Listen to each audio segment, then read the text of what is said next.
Day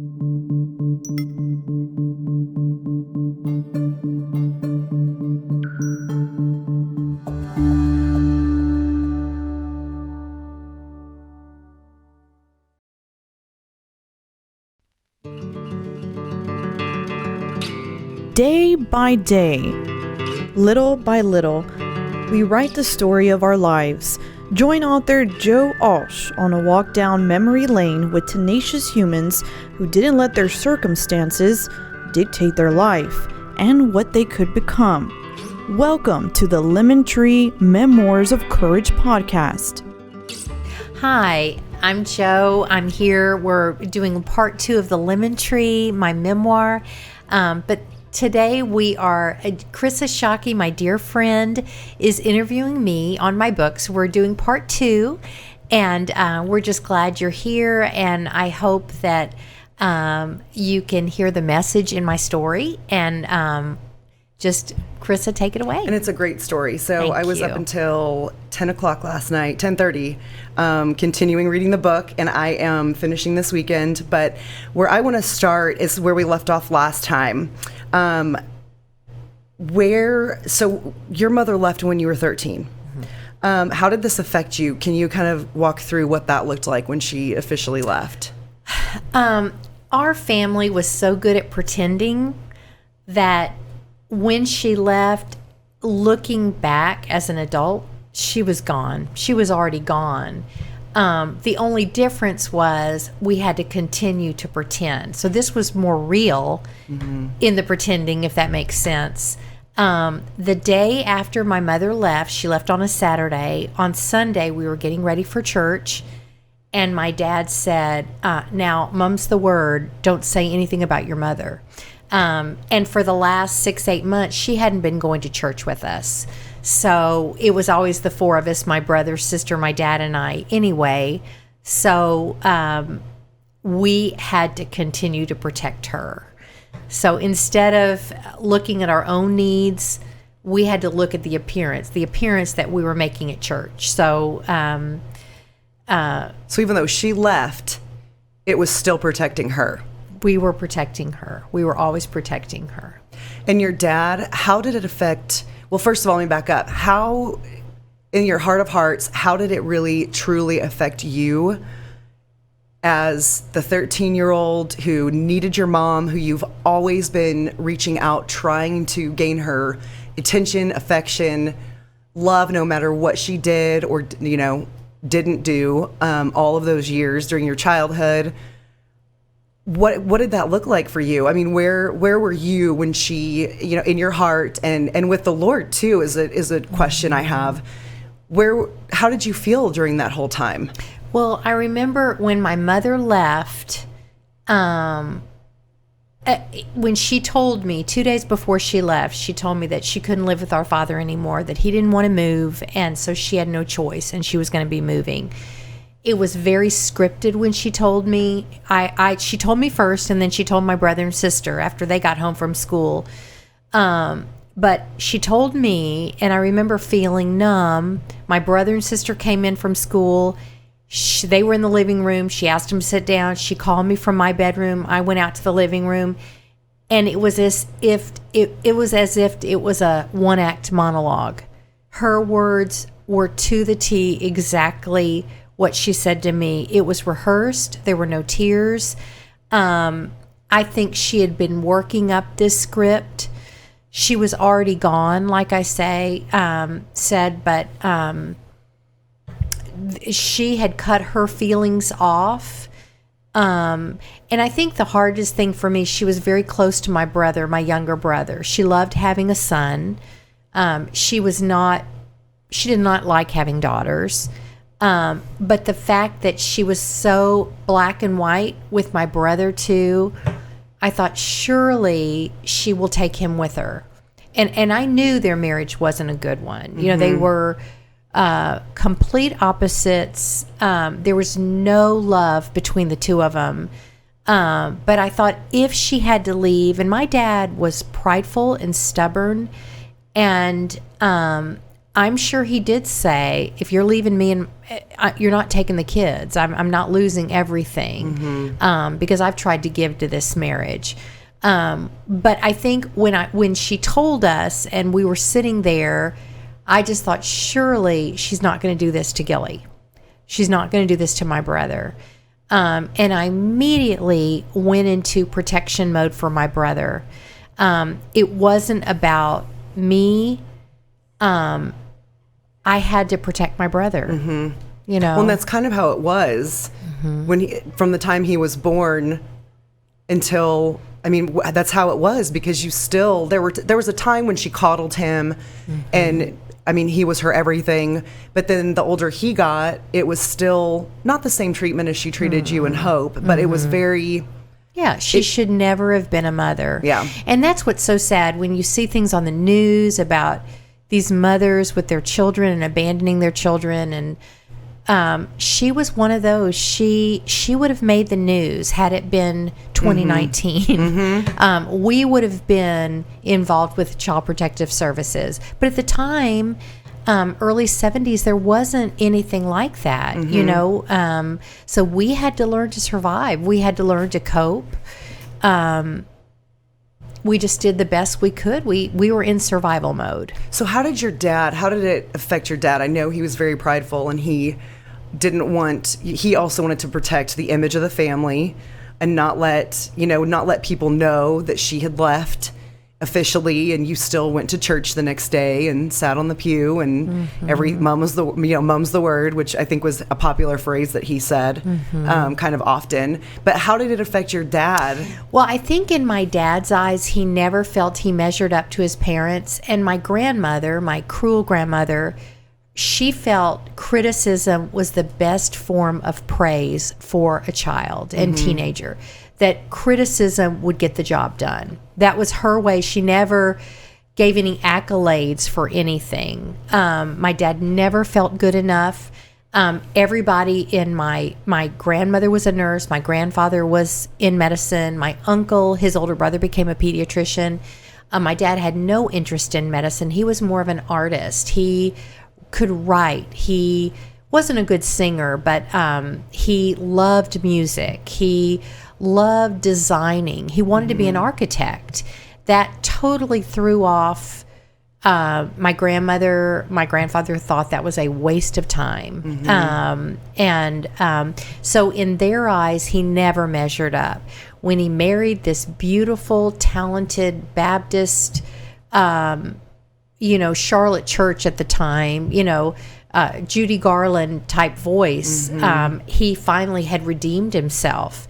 So without her, his image was shattered once again. And there he was again, that crippled little boy that couldn't do anything right. So it basically took him back to being the failure in his parents' eyes that he always felt. And as a daughter, I was a little more outspoken. And I had a servant's heart back then anyway. And so immediately I feel sorry for my dad. I feel sorry for my brother. And I'm trying to think, okay, how can we still be a family? What can we do to just still be a family, still serve the Lord, not have everybody stare at me? Or I really felt that I wore this scarlet A. I felt like I wore a label.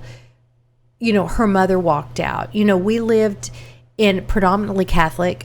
Divorce was not allowed in the Catholic Church. And if you did separate or divorce, the option was an annulment, and those were very hard to get. So divorce did not happen. And my parents' separation was the very first separation in our church in Slidell. And the pastors, the youth ministers, nobody knew how to handle it. And so instead of holding my hand, Joe, what can we do? How can I help you? Can I pray for you? What do you need? They just stayed silent. Swept it under the rug like it didn't happen. Wow. Yeah, and it was devastating. Well, and I know that there's a line that, it really got me. So you would stand by the phone and just and be around. Y'all would be cooking, or your dad's making dinner or whatever, and you're just waiting for the phone to ring. You're waiting for your mom to call you. The day after she left, you're waiting for the phone to ring because you just knew she was going to care enough to call you. And it said, its silence seemed to scream out our insignificance.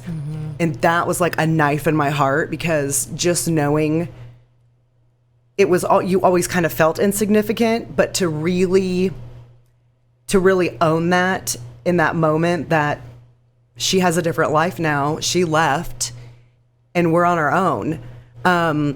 It reminds me of a part in a previous chapter in 18 during your baptism, where your sister had a big baptism party and it was this big thing. And then when you knew that the Lord was calling you to him and it was your time, again, your baptism date was always pushed to the side, and it was always, it wasn't priority to make sure that you were treated the same and that you had the same experiences or similar experiences that your sister did, who's the oldest.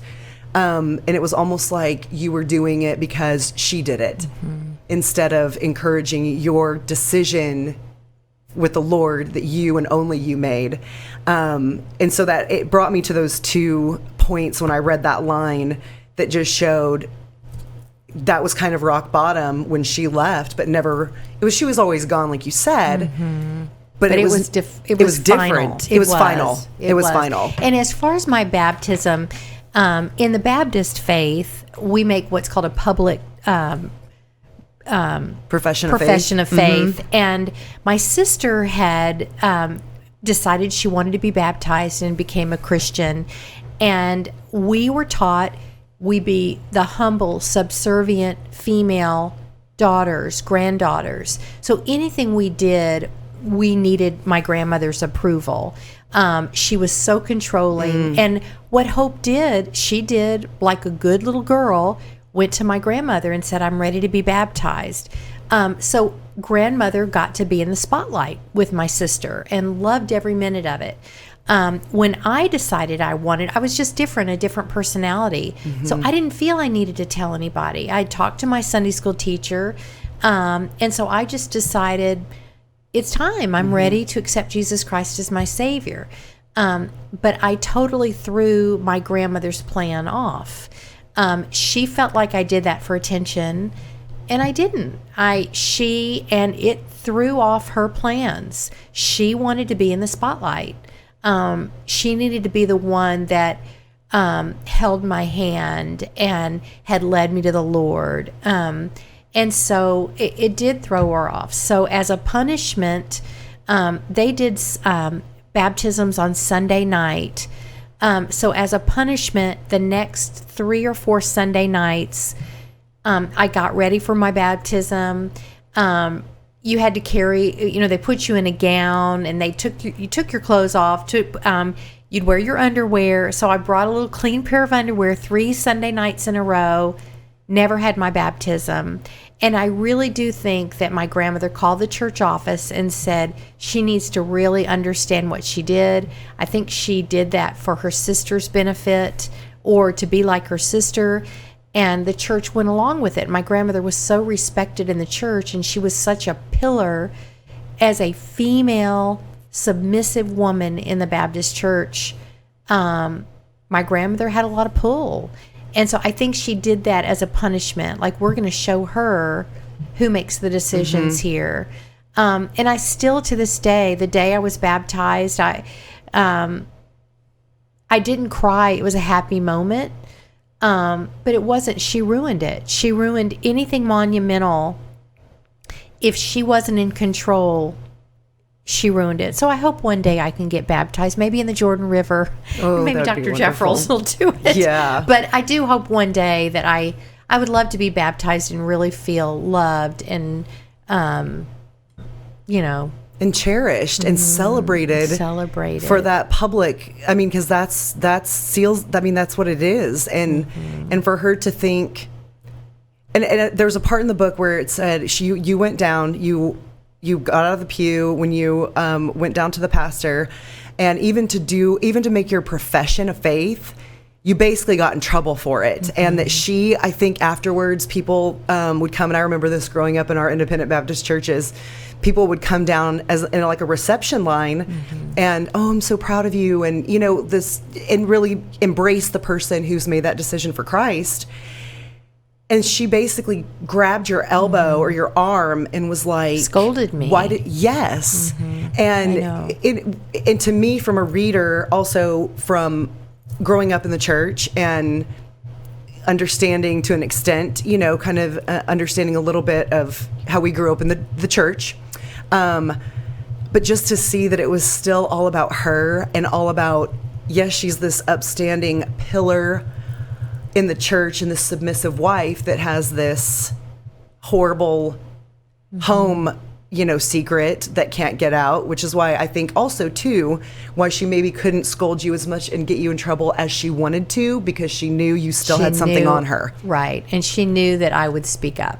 And she was terrified of that. Well, and to go along with that, Joe, how did all of this from, and I know we kind of touched on it last time in part one, but how did childhood to when you're growing up and you accepted the Lord, you accepted Christ, your baptism, your mom leaves, you still have to go to choir practice, and, you know, you have to go to church and do all of the Christian functions that you have to do to, you know, make sure everybody knows we're fine and nobody talks about it.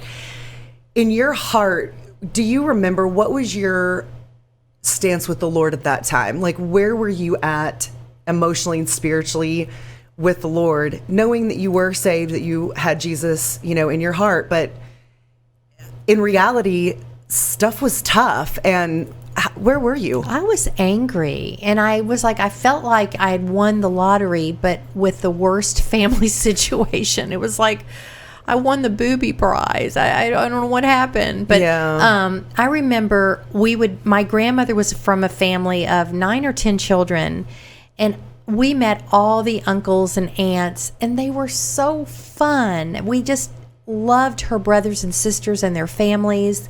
And I remember thinking, God, why did I have to have her as a grandmother? Why couldn't I have had any of her sisters?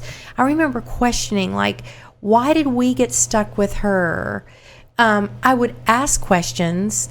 And I know when my mother left, you know, I would cry every night. I'd cry myself to sleep, like, Lord, please let this just be a bad dream. And when I wake up tomorrow, it's going to all be over.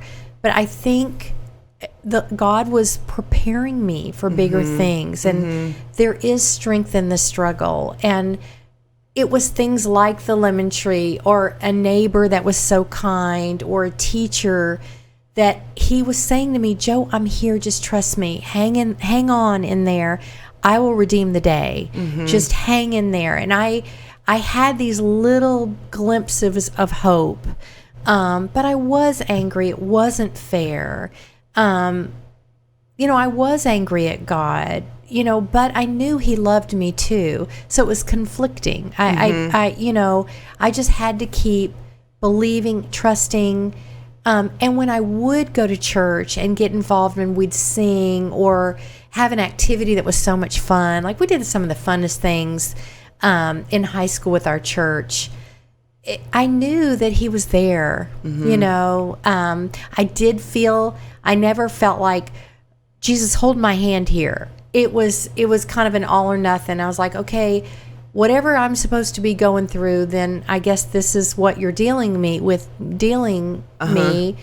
And once I get out of high school, I'm out of here. I was counting the days to be out of that town, out of high school, and just to being able to start a new life. Well, and you did, which was really awesome. And I'm going along in that part of the book, which is wonderful. But so as a teenager, how did you find acceptance as a teenager? Like, when you think of everything you've been through and family situation, and not only is your mom gone and just absent your entire life, but your dad, he started drinking, right? Is that correct? After your mom left? Was he drinking before that? He was drinking, but it was not at home. We lived so close to my grandmother, so we didn't have alcohol in the house. But he would go drinking. No good That's Baptist what he did. was doing. No, they didn't. But he would drink Fridays and Saturday nights, and I think that's where all his money went. Mm-hmm. But he was rebellious. You know, my grandmother had an idea of the life she wanted for him, and he always struggled with, I'm not good enough.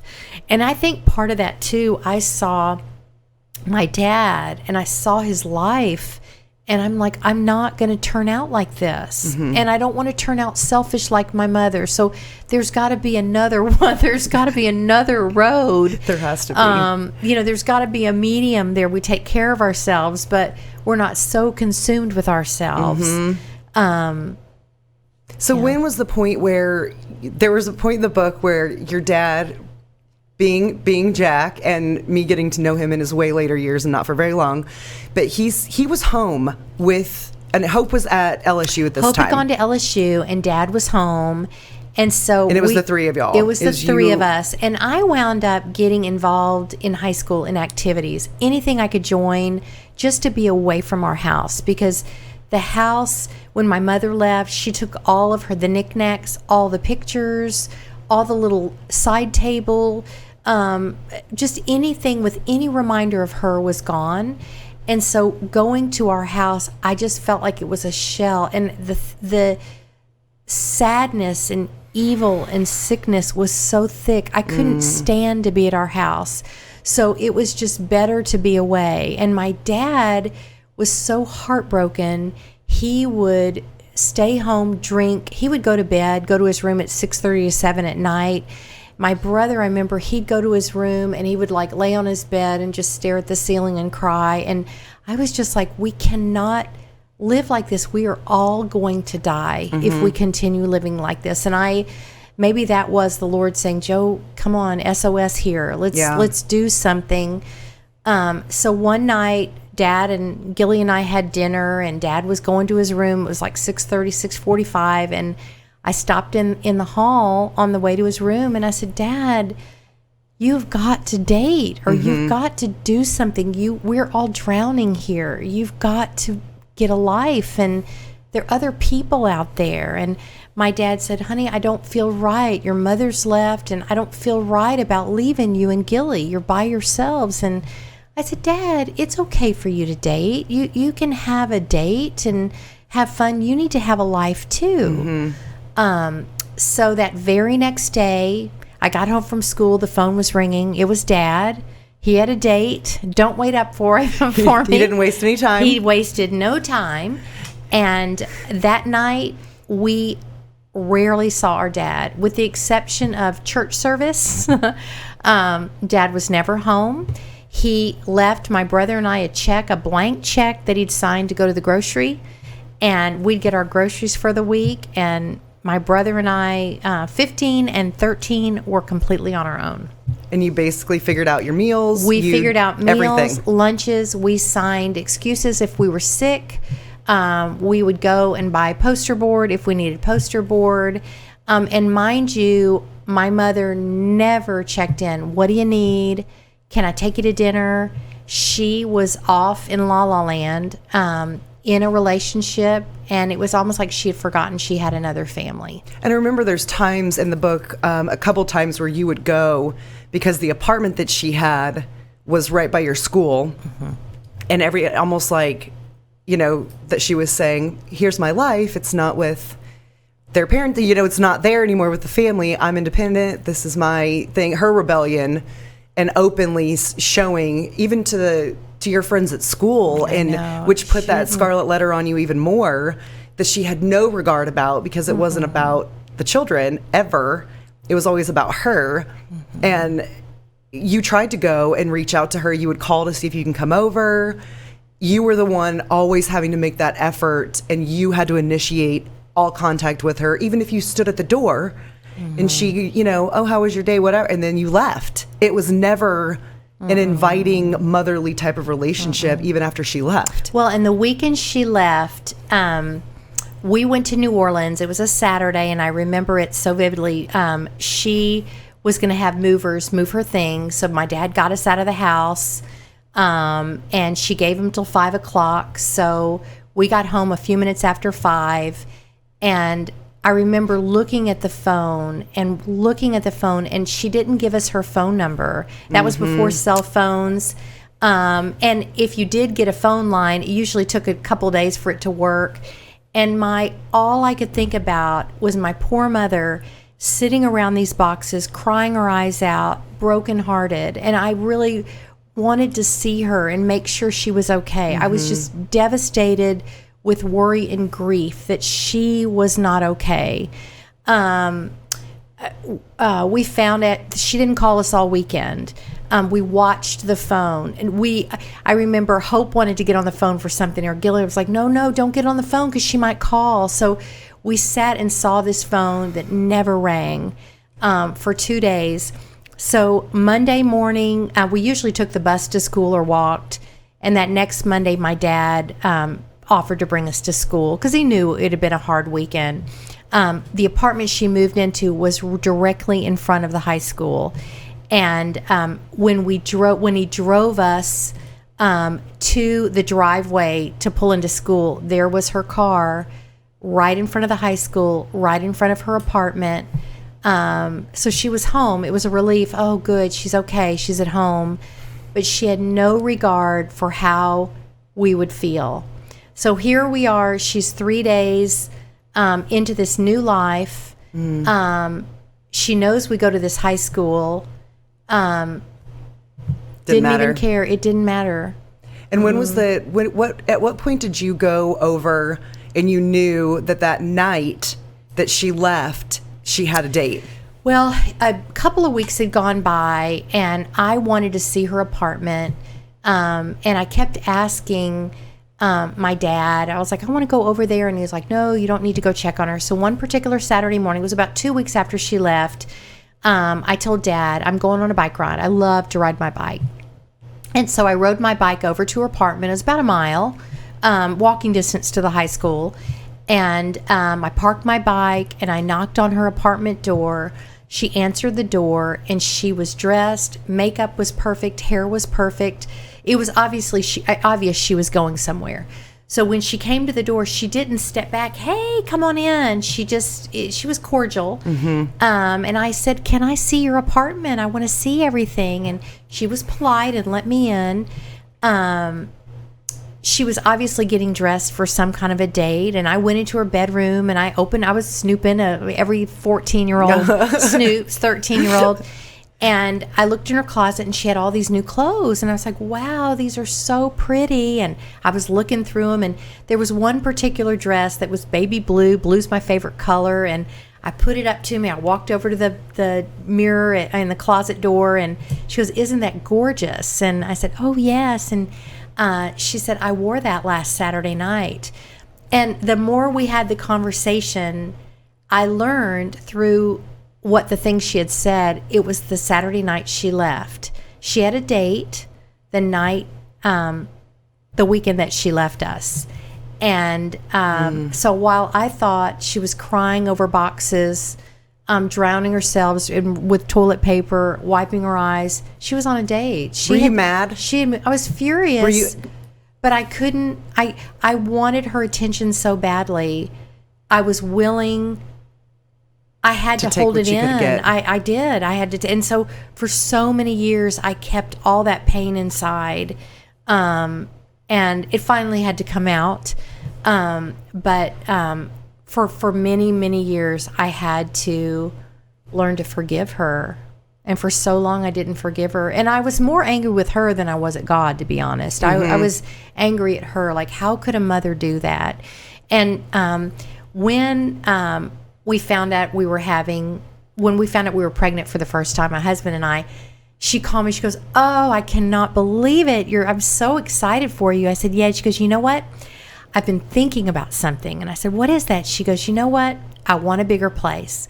And immediately, they were in a 2-bedroom condo. And immediately I thought, oh, she's going to be the grandmother. She's going to make up. My brain was racing. She's going to make up for all this lost time. And she said, you know what? I want a 3rd bedroom. And she goes, you know what I want to do with that? And I immediately think nursery. And she said, I want a big vanity. I want to put things all over the walls. I want to have a big hat rack with hats and purses and makeup and perfumes. And I want to just have a big vanity room that I can get dressed. And if I can tell you, it was such a punch in the stomach. Oh my gosh. And I knew she is never going to change. She's never going to change. And I learned years later, she was not capable of loving the way I needed to be loved. She was not capable. And it took years for me to understand that and forgive her. She wasn't capable. There was nothing mean-spirited about it. It was totally selfish. But she lived in this world where she held herself up on such a pedestal. She couldn't make a mistake. She couldn't see herself, as imperfect. And sure, her, that was like a gut punch to me, and I wasn't even there. So that's just... So with your mother's suicide attempt, so just, and I know this is a lot, this part 2 is kind of heavy with your mom and believing in the suicide attempt and stuff. So when she did that, where were you there? I mean, kind of walk through that. Okay, well, she and Henry, we call him Henry in the book, Henry made it very clear on their very first date that she was to be available at his beck and call. This is why she parked where she did. This is why she didn't give out her phone number, because I'm sure he was with her all weekend and she couldn't be talking to her children and consoling her children as to why she didn't give the phone number out. But he had rules and she had to follow those rules. So she would be available whenever he wanted. Well, she moved out, left her family. He left his family. But you know what? He kind of liked the dating life. He liked going out. He was a good-looking guy, blonde hair, blue-eyed, bass guitar player. He was a dentist, prominent, and had the gift of gab. And women fell at his feet once they found out he was single. And so he decided he wanted my mother, but he wanted these other women too. So things went back and forth. My mother loved him so much she could not handle that he wanted to be with other women too. And eventually they were dating. Eventually, after about a year, she told him, if you're not going to give me, if I can't have you, then I might as well not live. She called him at his office and she basically told him, I'm going to take some pills. If you can't love me, then I would rather not live. So she took a bottle of Valium. And what she did was, though, she told him what she was doing. She then called her sister to tell her she had taken some pills. And so her sister called my school. My aunt called my school. They called me to the office. And within 30 minutes, the entire school knew that my mother had overdosed or taken an overdose. So yeah. You were the first. You went to the hospital. So it's really hard to talk about. A teacher. I'm sorry. So I was called to the office. They'd called an ambulance. I went back to my classroom. In my classroom, I was in the drama class. All the popular kids were in that class. Well, I walked back in to get my things because I needed to get to her apartment, which was right in front of the high school. And my teacher said, "Joe, is everything okay?" And I said, "My mother has taken an overdose." Well, everybody in the class saw. And she ran with me. She goes, "Oh my gosh." So she and I ran out of the school over to the ambulance to answer questions to the fire department. So all the classrooms were in front on the circular drive right in front of my mother's apartment. So the whole school found out. So I went with the fire department and went to the hospital, and my brother was called and he went over to the hospital too. It was also walking distance. It was a small town. So everything we were kind of at this square. And so for several hours, we were in the waiting room. We didn't know if my mother was going to live or she was going to die. I called my dad, and I just said, Dad, mother's taken some pills. She's taken an overdose. She's had an overdose. And he's like, well, there's nothing I can do about it. I've got a date tonight. Then I called my sister at LSU. Well, she didn't have a car. And she's like, Joe, there's no way I can get there. Just keep me posted on what's going on. And she had been tired of my mother's dramatics over the years. So it was just one more thing. We called my aunt to let her know that she was at the hospital and they were pumping her stomach. And my aunt said, Joe, Honey and Bear cannot know about this. It would just be too much on their hearts. We cannot tell them. So basically, my brother and I were by ourselves at the hospital while my mother, we don't know if she's going to live or die. And there's a nurse, a charge nurse, I think, that it was getting kind of, dinner time and you all had no money with you and you were starving. And I remember specifically she brought you graham crackers and a Coke, I think, and kind of saw the pitifulness of the whole thing, that like how that touched me too, that y'all were sitting there and again, it has to be swept under the rug. We can't tell. We have to protect her, even though she's the one that did it. So after that happened, did Honey and Bear ever find out about it? They did, but it was just never talked about. It was just... you didn't discuss it? And Honey and I talked about it a couple of weeks before she died, but we couldn't talk about it. And she felt my mother was perfect, too. She couldn't... but one thing I want to say, just with the title of my book, The Lemon Tree, even that charge nurse that brought over the crackers... I learned over the years to have a good sense of discernment. I can read people's faces, and I can see hurt in people's eyes, sometimes to a fault, like I want to help everybody. But when you see, just as you see somebody that looks sad, or just look on their face, they have a furrowed brow, or they've got their arms crossed, or you see somebody sitting by themselves, just wonder, what can I do? Ask the Lord, what can I do? Is that person is on my mind? Just going and saying, hey, you look pretty today. I'm glad you're here today. Or, I like that top. But you never know what one little kind comment can do for someone. And such a tragic day. I could have lost my mother. The shame and embarrassment that the whole school knew. I was a teenager. I was angry at my dad that a date would come before his children. I couldn't say anything to Honey and Bear. Hope couldn't just find a car and borrow a car, to be with us. All these things. And you still had to protect Gilly. And I still had to protect Gilly. And Gilly was so heartbroken. And this was his mother that loved him so much. And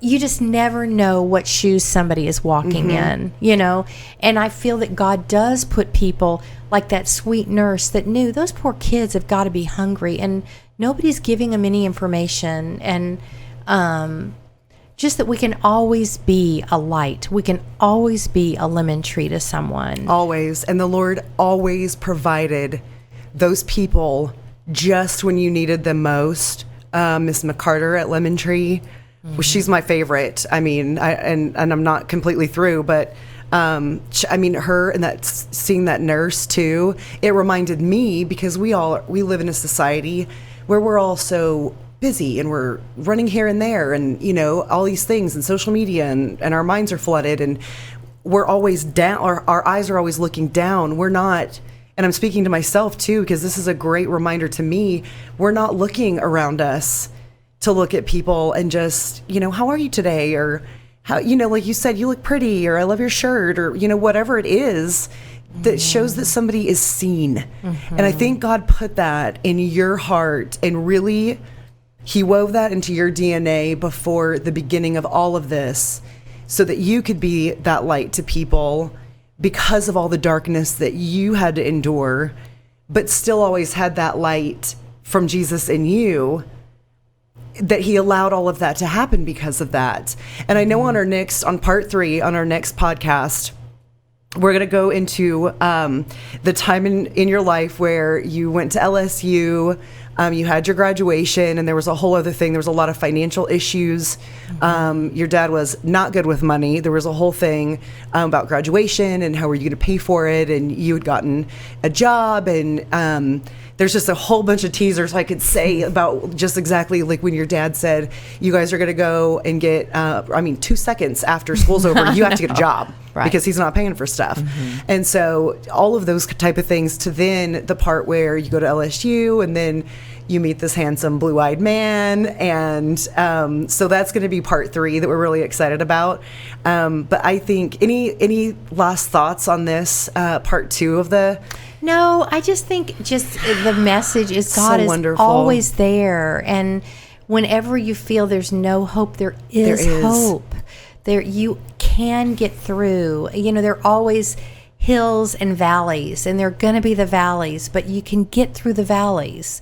It just, you're going to get there. So it's so encouraging, and I'm so thankful to be a part of this. And every time that I keep continuing, in the book, and I'm on my balcony last night reading, and I'm like, I don't want to go to bed because it's so engaging and you're so real about everything, and it's not heavy, it's not dark, it's not it's so relatable, and it really shows the vulnerability of what you've went through, but how God had you and still has you the entire time. And what he set up for your life from the beginning, and the people that you're going to be able to touch, through this memoir, which was very hard to write and very hard to get through. But it has helped me tremendously. So I just thank you for being able to listen, for listening and obeying the Lord when he put that on your heart to write this. But part 3 is coming, and it's going to be even more wonderful information, and it's so good. So thank you for letting me be a part of it. And thank you. And I couldn't have a better person as interviewing me. So thank you so much. And you guys have a great day. Bye. Thank you. Thank you for joining us on the Lemon Tree Memoirs of Courage podcast, hosted by author Joe Alch. You can find more information on Joe's beginnings and the Lemon Tree at thelemontreebook.com.